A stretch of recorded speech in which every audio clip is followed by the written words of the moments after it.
ka-trending, welcome back to ZK Trend. Donnie at Belle pinag-uusapang muli sa loob ng bahay ni Kuya.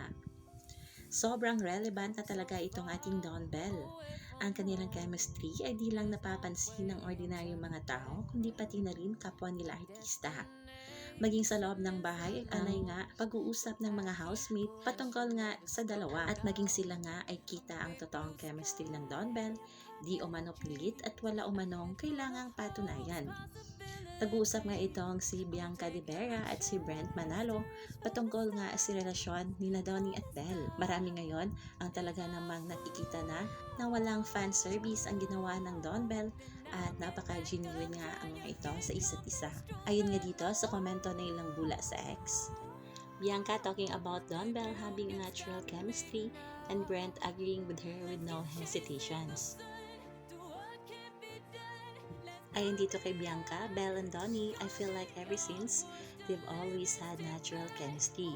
Real pa sa real. #Don Belle. Acting coach ko. Belle and Donnie, I feel like ever since they've always had natural chemistry. Mas okay nga yun kasi yung parang forced na Alam mong lovey-dovey para Patunayan.